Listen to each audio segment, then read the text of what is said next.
और 3 महीने बाद उस गाय के यहाँ भी एक पुत्र जन्म लिया, जिसका संपूर्ण शरीर पूरा सुंदर है, लेकिन जो कान है वो गाय के समान है। इसलिए आत्मदेव ने इनका नाम गोकर्ण रख दिया। गोकर्ण पंडितो ज्ञानी धुंधकारी महाखला। गोकर्ण जी तो बड़े विद्वान हैं, पंडित हैं, लेकिन धुंधकारी बड़ा ही दुराचारी दुष्ट है। अरे भैया ये छोटा सा ही है, वो छोटी सी अवस्था में ये बालकों के साथ खेलता है, तो बालकों को मार मार करके कहो किसी बच्चे को कुएं में धकेल कर और आ जाए। धीरे धीरे दुराचार में ये बाल्य अवस्था से ही प्रवेश करता रहा। जैसे जैसे बड़ा होता जा रहा है, इसके दुराचार व्यभिचार बढ़ते जा रहे हैं। जुआ, शराब, वेश्यावृत्ति सभी इसमें अवगुण आ गए। और जब दुराचार बढ़ते गए, आत्मदेव देख करके बड़े दुखी होते हैं कि ऐसी संतान होने से अच्छा है कि मैंने संतान अच्छा था। देखिए अब पहले दुखी थे जब संतान नहीं थी, और अब इसलिए दुखी है क्योंकि संतान है। कई बार जीव दुखी होता है कि भगवान ने हमें हमारा मन चाहा वर क्यों नहीं दिया, हमने जो चाहा वो पूरा क्यों नहीं किया। लेकिन देखिए, ध्यान से सुनिए, कभी कभी भगवान हमारी अच्छाई के लिए, हमारा भला करने के लिए वो नहीं देते जिसमें हम गलत राह पे चले जाते। भगवान वही देते हैं जिससे हम सही और सच्चे मार्ग पे चलते उन्नत बन जाए। तो भगवान को विवश नहीं करना चाहिए, भगवान को ताना नहीं मारना चाहिए कि आपने हमें कुछ नहीं दिया। अरे भगवान से ये कहो, राजी हैं हम उसी में जिसमें तेरी रजा है, हम उसमें ही राजी हैं जिसमें आप प्रसन्न हैं। आत्मदेव ने सोचा था कि संतान होगी बड़ा सुख देगी, लेकिन आज संतान हुई कोई सुख नहीं, बल्कि इनका जो यश है, कीर्ति है, वो नाश हो रही है। हम आप सबके मन में भी ऐसा भाव होता है कि पुत्र होगा तो हम मुख अग्नि देगा तो तर जाएंगे, रहता है। किसी के घर में यदि कन्याएं जन्म लेकर के आ जाए, यदि लड़का नहीं, महाराज 36 घाट पूज देंगे बेटा प्राप्त करने के लिए, कई उपाय कर लेंगे। हम पूछना चाहते हैं, बेटा और बेटी में भेद कब तक करेंगे ये समाज में। अरे भैया, यदि आपके घर में बेटी है, उसी बेटी को यदि आप बेटा समझ करके उसको पढ़ाइए लिखाइए, वो बेटे से अच्छा काम करके आपको दिखाइए। किसी का बेटा किसी को तारता नहीं है, किसी की बेटी किसी को नहीं तारती। इंसान के कर्म ही इंसान को तारते हैं, और इंसान के कर्म ही इंसान को नरक में ले जाते हैं। अरे आप मीराबाई को देखिए, मीराबाई की कोई संतान थी? संतान हुई? बताइए, कोई संतान नहीं थी, अकेली थी। इसीलिए तो कहा है, भजन करते विद्या भली और राम विमुख नहीं भूल। मीरा तो वैकुंठ गई धुंधकारी भय भूत राम। वह विद्या भली है, वो बेटी श्रेष्ठ मानी गई है, जो भजन करती है, जो भगवान के मार्ग पर चलती है। लेकिन यदि आपके घर में बेटा है, यदि गलत राह पर चलता है, तो उससे अच्छा भैया बिना बेटे का रह लेना। पर कुपुत्रो दुखदायका, श्रीमद् भागवत में कहा है कि कुपुत्र जिस घर में होता है, उस घर के सारे सत्कर्म नष्ट हो जाते हैं, सारे सत्कर्म, और नष्ट भी देता है।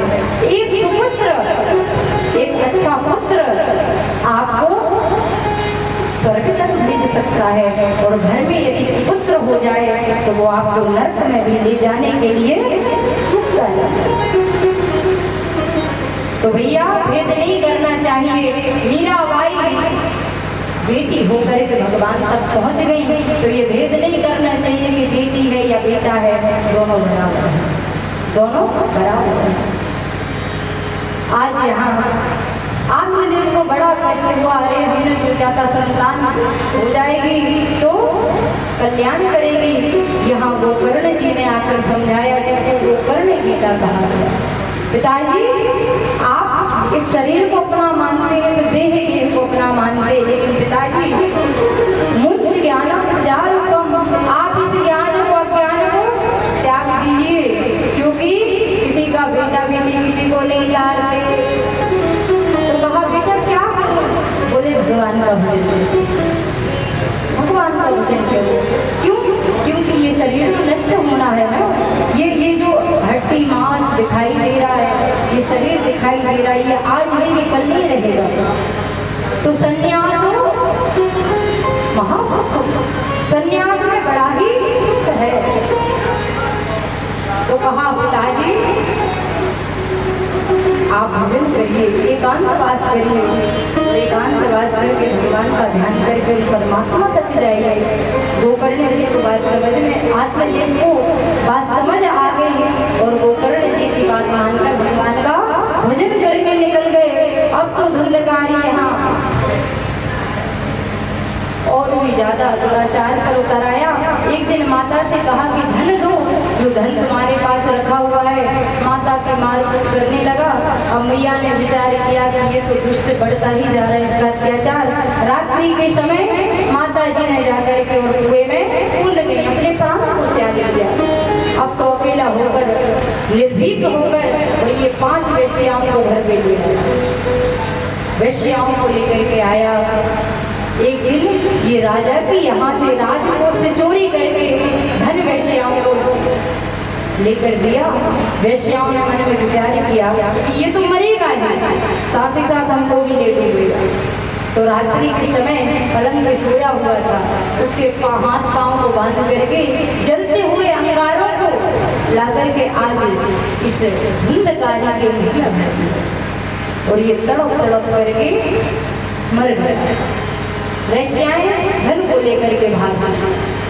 गोकर्ण जी तो तीर्थ यात्रा पे चले गए थे। जब इनको तीर्थों में सूचना मिली कि भाई मर गया है, तब इन्होंने श्राद्ध किया, गया जी ने पिंडदान किया और तीर्थ भ्रमण करते करते जब लौटकर घर आए, एक दिन रात्रि घर में विश्राम किया।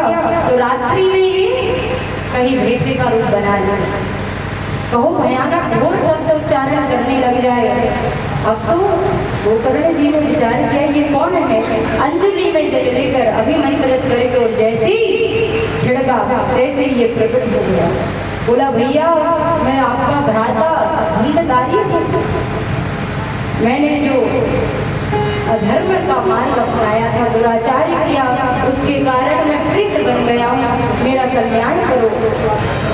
गोकर्ण जी ने कहा भाई तुम अभी जाओ, सुबह प्रातः काल मैं तुम्हारा भजन करता हूँ, कुछ उपाय करता हूँ। ये धुंधकारी चला गया। प्रातः काल नित्य क्रिया से निर्वृत्त होकर के आज गोकर्ण जी ने सूर्योपासना की और सूर्य भगवान ने कहा कि सत्कर्म करो, श्रीमद् भागवत का आयोजन करो, इसी से धुंधकारी मुक्त प्राप्त कर जाएगा। 7 घाट का वास मंगाया गया, भव्य दिव्य कथा का आयोजन। यहाँ गोकर्ण जी महाराज कथा श्रवण कर कथा सुनाने बैठे और नगर के सभी नगर निवासी कथा श्रवण कर रहे। कथा प्रारंभ हुई और जब कथा प्रारंभ हुई प्रथम दिवस उस जो बांस था उसमें धुंधकारी को बिठाया गया था।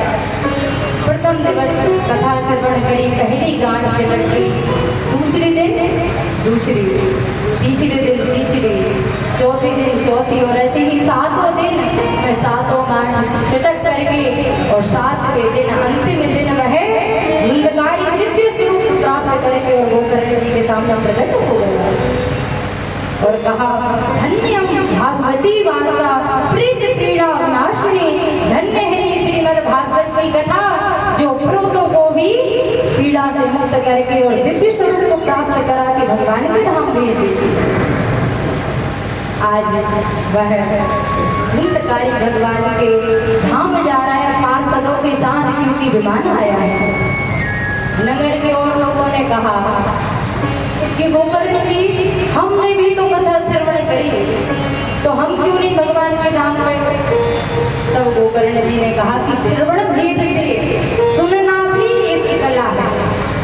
यदि सही तरीके से हम सुने ना तो वह सत्संग ज्यादा फलदायी नहीं होता, ज्यादा लाभकर नहीं होता।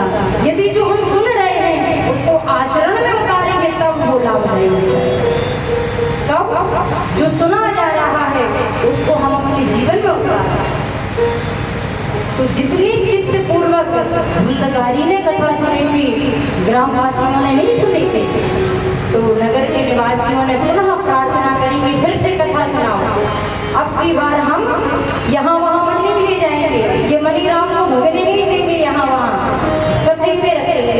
फिर से कथा का आयोजन हुआ और कथा का आयोजन प्रारंभ हुआ। सातों दिन फिर से कथा सुनाई। आज यहाँ जितने भी नगर के निवासी थे सभी के लिए भगवान के पार्षद विमान में बैठ करके नगर के प्रत्येक जीव को लेने के लिए श्रीमद् भागवत में लिखा है, चींटी से लेके चांडाल पर्यंत, जो चांडाल है, चींटी है, जितने जीव हैं वो सब भगवत धाम चले गए कथा से। ये श्रीमद् भागवत जो सच्चे मन से श्रवण कर ले तो भगवान तक भेज।